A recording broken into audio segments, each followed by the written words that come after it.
नमस्कार दोस्तों। रात के करीब 8 बजे एक लड़का अपनी मौसी को फ़ोन करता है। उसकी आवाज़ में घबराहट थी और बेचैनी भी। और वो अपनी मौसी से बोलता है कि मुझे बस एक बार मिलना है और कुछ करना है। उधर मौसी भी कुछ पल के लिए सोच में पड़ जाती है और फिर जवाब देती है कि अगर आना ही है तो रात के 12 बजे के बाद आना। उसके बाद उस रात को जो हुआ उसने सबके रोंगटे खड़े कर दिए। दोस्तों, आप सोच रहे होंगे कि आखिर उस रात ऐसा क्या हुआ। क्या किसी ने दोनों को देख लिया? क्या परिवार वालों को पहले से उन पर शक था, या फिर अचानक कुछ ऐसा हुआ कि मामला सीधे पुलिस और अदालत तक पहुंच गया? मैं आपको पूरी कहानी सुनाऊंगा, इसलिए वीडियो को आखिरी तक जरूर देखिएगा। तो नमस्कार मेरे प्यारे साथियों, स्वागत है आपका आपके अपने YouTube चैनल आपकी जिज्ञासा में, और मैं हूं स्वतंत्र। आप ये वीडियो मेरे प्यारे साथियों भारत के किस कोने से देख रहे हैं कमेंट बॉक्स में ज़रूर बताइएगा, मुझे आपके कमेंट का इंतज़ार रहेगा। तो दोस्तों, ये पूरी वारदात जुड़ी है उत्तर प्रदेश के जिला बलिया थाना रसदा के नवा गांव से। इस गांव में राम असारे अपने परिवार के साथ रहा करते थे, जिसमें उनकी पत्नी शांति देवी, 2 बेटे राहुल और अंकित, और उनके भी अलावा 2 बेटियां थीं। दोस्तों, जो बड़ी बेटी थी उसकी शादी पास ही के गांव में हुई थी, और छोटी बेटी जिसका नाम काजल था। दोस्तों, काजल की उम्र लगभग 20 साल के आसपास थी, और काजल एक सीधी सादी गांव की लड़की थी जिसने अपनी दुनिया गांव में ही बसा रखी थी। मतलब वो अपनी दुनिया में मस्त थी, कोई टेंशन नहीं थी उसको, क्योंकि नई उम्र की थी। दोस्तों, अब जरा कहानी के दूसरे किरदार से भी आपको मैं मिलवा देता हूँ, जिसका नाम है आदित्य, जिसकी उम्र लगभग 25 साल के आसपास थी। और जो आदित्य है ना, वो रिश्ते में काजल का भांजा लगता था। अब आप शायद सोचेंगे कि भांजा कैसे लगता था। दरअसल काजल की जो बड़ी बहन होती है ना, आदित्य उसके जेठ का बेटा था। टोटल मिलाकर दूर के रिश्ते में काजल उसकी मौसी लगती थी। दोस्तों, साल 2022 की बात है। गर्मियों की छुट्टियां चल रही थी। जैसा कि अक्सर होता है कि जब बच्चों की छुट्टियां लगती हैं तो वो नाना नानी मामा मामी के घर चले जाते हैं। सो काजल भी अपनी बड़ी बहन के घर चली जाती है घूमने के लिए कि चलो छुट्टियां हो गई हैं, घूमे आती हूँ कुछ टाइम के लिए। और वहीं उसकी मुलाकात दोस्तों आदित्य से हो जाती है। दोनों की उम्र लगभग सेम ही थी, मतलब हम उम्र थे दोनों के दोनों। दोस्तों, शुरुआत में तो सब कुछ बेहद सामान्य चलता रहा उन दोनों के बीच में। आदित्य जब भी बाजार जाता, नई नई बनी मौसी मतलब काजल के लिए खाने पीने, मतलब समोसे कचौड़ी मिठाइयाँ सब लेकर आता उसके लिए, क्योंकि वो मेहमान भी थी उसके घर की। ये दोनों हम उम्र तो थे ही, तो हंसी मजाक भी खूब किया करते थे। और जो काजल थी ना, वो आदित्य को मजाक मजाक में बेटा कहकर पुकार भी लेती थी, और आदित्य भी उसको मुस्कुराते हुए जी मौसी हाँ मौसी बोल देता था। मतलब ये एक नॉर्मल लाइफ उनकी चल रही थी। लेकिन दोस्तों, किसी को अंदाज़ा नहीं था कि हंसी मजाक और देखभाल के चक्कर में कुछ ऐसा होने वाला था जो दोनों घरों की दीवारों को हिलाकर रख देने वाला था। मतलब कुछ ऐसी घटना घटने वाली थी अभी आगे चलकर। एक दिन क्या होता है दोस्तों, जो काजल थी ना, वो मुस्कुराते हुए आदित्य से कहती है, आदित्य सुनो यार, मुझे तुम मौसी मौसी मत बोला करो, मुझे अच्छा नहीं लगता। तुम्हारी और मेरी उम्र में फ़र्क ही कितना है, कुछ ही सालों का, 2-3 सालों का। आदित्य भी हैरान रह गया कि ये क्या बोल रही, और वो बोल बैठा कि फिर क्या बोलूँ मौसी आपको मैं, ये भी बता दो जरा मुझे। नॉर्मल सी बात है दोस्तों। और फिर क्या था, उधर से काजल बोल उठी कि अरे यार तुम मेरा इतना ख्याल रखते हो, मेरे खाने पीने की चिंता करते हो, इतना केयर करते हो, तो जो मना है वो बुला लिया करो, पर मौसी मत बोला करो, मुझे अच्छा नहीं लगता। और मुझे कोई प्रॉब्लम भी नहीं है, तुम जो बोलोगे मैं एक्सेप्ट कर लूँगी। और आदित्य काजल की आंखों में देखता है और बेझिझक बोल पड़ता है, मुझे लगता है मौसी तुमको मुझसे प्यार हो गया है। मुझे तो यही लग रहा है, तुम सच सच बताओ मैं सही बोल रहा हूँ या गलत।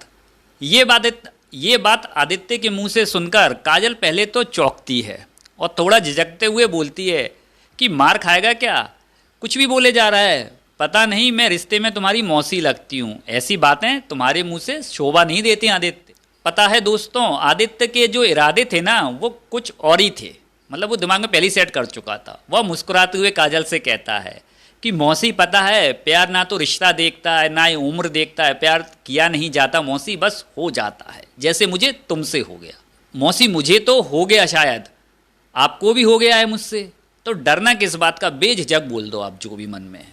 फिर क्या था दोस्तों, काजल कुछ समझ पाती उससे पहले ही वह आदित्य के बहुत करीब आ गई थी, क्योंकि दोनों अकेले बैठे हुए थे और दोनों में उम्र का फासला भी नहीं था। फिर क्या था दोस्तों, दोनों के बीच शारीरिक और भावात्मक संबंध बन जाते हैं, जो शायद नहीं बनने चाहिए थे इन दोनों के बीच में, लेकिन बन गए थे।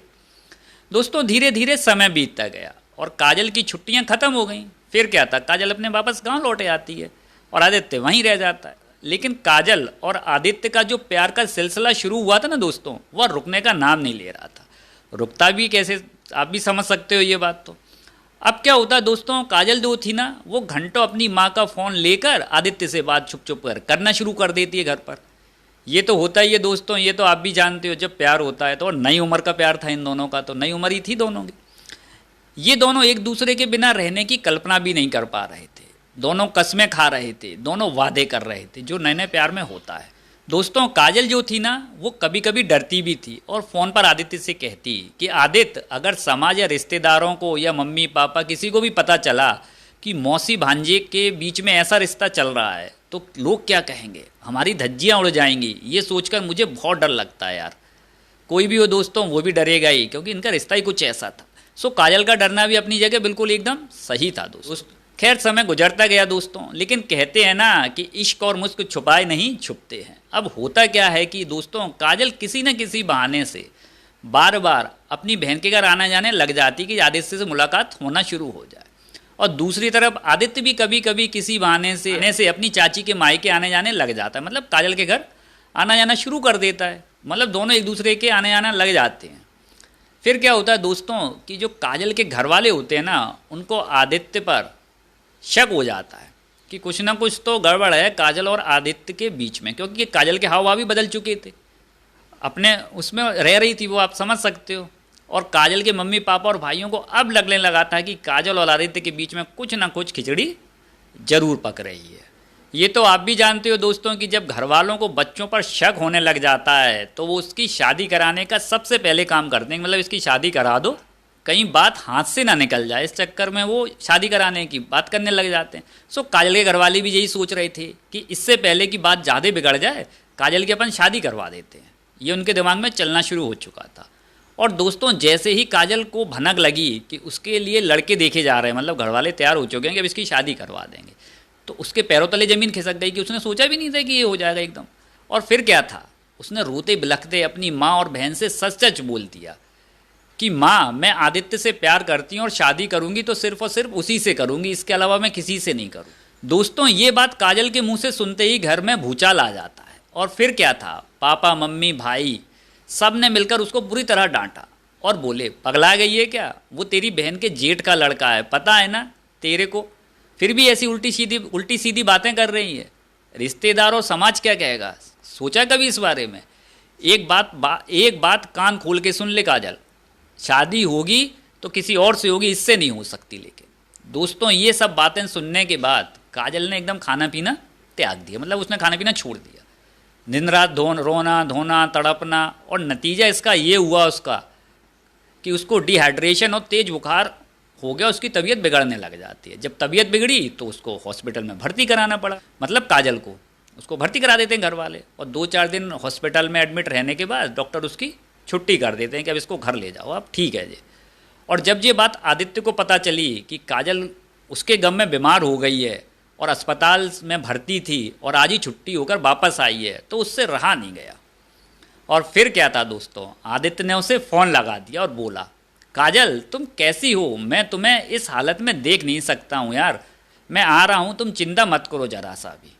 उसको तो पता पड़ा था कि काजल को, कि मेरे घर वालों को सब पता पड़ चुका है, अगर आदित्य यहाँ आएगा तो वो टेंशन और बढ़ जाएगी। तो आदित्य को वो बहुत मना करती है कि तुम यहाँ मत आओ, बवाल मच जाएगा, तुम समझो इस बात को। लेकिन दोस्तों आदित्य जो था ना, उसके सिर पर तो इश्क का भूत चढ़ा हुआ था। सो वो काजल से बोला, अगर मैं तुमसे सच्चा प्यार करता हूँ तो आज रात जरूर आऊँगा, बस तुम्हारी तबीयत देखूंगा और वापस चला जाऊँगा, तुम टेंशन मत लो ज़्यादा। काजल फंस चुकी थी घर वालों के और उसके बीच में। सो काजल क्या करती है दोस्तों, बोल देती कि ठीक है तुम आ जाओ, कोई बात नहीं, लेकिन आना रात के 12 बजे के बाद, जब घर वाले सारे सो जाएं। अब वो सोचिए उसकी कंडीशन क्या होगी, एक साइड घर वाले हैं दोस्तों और एक साइड प्यार है उसका, तो वो उससे बोल देती है कि तुम 12 बजे आ जाना, रात में 12 बजे के बाद आ जाना जब सब सो जाएं। और फिर क्या था दोस्तों, रात के 12 बजे के बाद आदित्य काजल के घर पहुंच जाता है चोरी छुपे। दोनों बातें करते हैं, मिलते हैं। काजल आदित्य की गोद में सिर रखकर रोने लगती है और बोलती है कि हमारा क्या होगा आदित्य, अब हमारा प्यार कैसे आगे बढ़ेगा, घर वालों को सबको सब कुछ पता पड़ चुका है, क्या करें कुछ समझ में नहीं आ रहा। दोस्तों दोनों अपनी ही दुनिया में खोए हुए थे, उन्हें अंदाज़ा जरा सा भी नहीं था कि अनहोनी उनके सर के पीछे खड़ी हुई है। अब होता क्या है कि अचानक ही जो काजल की मम्मी थी ना वो उठ जाती हैं और काजल को बिस्तर पर नहीं लेटा देख पाती हैं, मतलब देखती हैं कि वो गई कहाँ। इसी हड़बड़ाहट में वो अपने बेटों को जगा देती है, अंकित को और एक और जो बेटा था दूसरा, उसको उठा देते हैं कि बिस्तर पर काजल नहीं है। और फिर क्या उन्होंने जो देखा, मतलब काजल के भाई और मम्मी पापा और सबने जो देखा, क्योंकि काजल की मम्मी ने उधम मचा दिया तो उनका खून खौल उठा। काजल आदित्य की जांघ पर सिर रखकर लेटी हुई थी और रो रही थी। फिर क्या था दोस्तों, काजल के घर वालों के हाथ में जो लगा, डंडा लठिया कुटनी, उससे उन्होंने आदित्य की बर्बरता से पिटाई करना शुरू कर दी। आदित्य चीखता रहा, चिल्लाता रहा कि मुझे छोड़ दो, मुझे मत मारो, लेकिन काजल के घर वालों के सर पर तो खून सवार हो चुका था। वो आदित्य की एक नहीं सुन रहे थे दोस्तों। और उधर जो काजल थी ना दोस्तों, वो अपने घर वालों के आगे आदित्य की ढाल बनकर खड़ी हो गई और बोली इसे मत मारो, मारना है तो मुझे मारो। लेकिन भाइयों के सर पर तो खून सवार था दोस्तों, सो उन्होंने उसको भी एक आध दो लठ जड़ दिए, मतलब सर पर उसके वार कर दिया, जिससे काजल वहीं बेहोश होकर गिर पड़ी। क्योंकि उसके सिर पर चोट लग गई थी तो वो बेहोश हो गई। और दोस्तों आदित्य की इतनी पिटाई की काजल के घर वालों ने कि वो अधमरा हो गया। और तभी माँ शांति देवी चिल्लाई कि इसकी माँ बाप को फ़ोन लगाओ जरा और बुलाओ इसके घर वालों को फ़ोन लगाकर कि आओ देखो जरा तुम्हारा लाडला क्या करतूत कर रहा है और क्या गुल खिला रहा है हमारे घर पर आकर। आदित्य को लगा कि शायद घर वाले आ जाएंगे तो उसकी जान बच जाएगी। कोई भी हो दोस्तों, बच्चा अगर यही सोचेगा, हम भी हों और अगर फंस जाएं कहीं तो यही सोचेंगे घर वालों को नॉलेज मिल गई शायद बच जाएं हम। और उसके बाद दोस्तों काजल के घर वाले आदित्य के फ़ोन पर फ़ोन लगा देते हैं, आदित्य के घर पर फ़ोन लगा देते हैं। और रात के 12 बजे जब फ़ोन बजता आदित्य के घर पर तो उसके पापा जो थे ना वो घबरा जाते हैं कि इतनी रात को क्यों फ़ोन आया, वो भी कोई रिश्तेदार का। दोस्तों आप हो और चाहे मैं हूँ, अचानक ऐसे कोई रिश्तेदार का फ़ोन आएगा तो हम भी और आप भी घबरा जाएंगे। सो वो भी घबरा गए थे कि बात क्या हो गई ऐसी कि इतनी रात बजे फ़ोन आया। और जैसे ही उन्होंने फ़ोन उठाया, सामने से आदित्य रोते हुए कराहते हुए बोला, मम्मी मुझे बचा लो, ये लोग मुझे मार डालेंगे, मैं चाची के मायके आया हूँ काजल से मिलने के लिए, ये लोग मुझे छोड़ेंगे नहीं, मम्मी प्लीज़ मुझे बचा लो।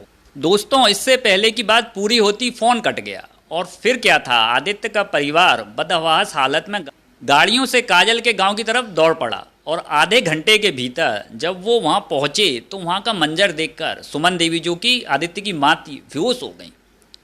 उनका बेटा खून से लथपथ हालत में अधमरा पड़ा हुआ था। कोई भी माँ हो दोस्तों वो भी टेंशन में आ जाएगी ये क्या हुआ। और पता है दोस्तों आदित्य की मम्मी जब उसे बचाने के लिए आगे बढ़ी तो काजल के जो परिवार वाले थे ना वो सनक चुके थे, उन्होंने उन पर भी हमला कर दिया, जिससे वो भी चोटिल हो गई और चोट खाकर वहाँ गिर पड़ी। अब क्या होता है दोस्तों, जब ये बात गांव में पता चली कि ऐसा बवंडर मच गया है तो गांव वाले इकट्ठा हो गए और बीच बचाव किया और पुलिस को सूचना दे दी उन लोगों ने कि ऐसा ऐसा मामला हो गया है। फिर क्या था दोस्तों, सूचना मिलते ही पुलिस भी मौके पर पहुंच जाती है और आदित्य, उसकी माँ और काजल तीनों को लहूलुहान हालत में अस्पताल भर्ती करा देती है। जहाँ पहुंचकर आदित्य ने तो दोस्तों दम तोड़ दिया। जिस प्यार को पाने के लिए वह रात के अंधेरे में आया था दोस्तों, उसी प्यार की कीमत उसे अपनी जान देकर चुकानी पड़ गई। वारदात को अंजाम देकर फरार हुए चारों आरोपी राम असारे, शांति देवी, राहुल और अंकित को पुलिस ने सर्विलांस की मदद से कुछ ही घंटों में दोस्तों गिरफ्तार कर लिया। चारों पर हत्या और अन्य गंभीर धाराओं में मुकदमा दर्ज कर उन्हें जेल भेज दिया गया। मैं अपनी राय दूं दोस्तों तो मेरी राय के हिसाब से दोस्तों अगर काजल के घर वाले चाहते तो आदित्य को पुलिस के हवाले कर सकते थे, ये पहला ऑप्शन था उनके पास। समाज के बुजुर्गों को बैठाकर समझा सकते थे कि बेटा ऐसा नहीं करो, लेकिन इज्जत और बदनामी के झूठे वहम में उन्होंने एक बेगुनाह लड़के की जान ले ली। और जिस बदनामी से वो बच रहे थे ना दोस्तों कि ये बदनामी हो जाएगी, आज वही बदनामी पूरे देश के सामने खड़ी क्योंकि उन्होंने हत्या कर दी।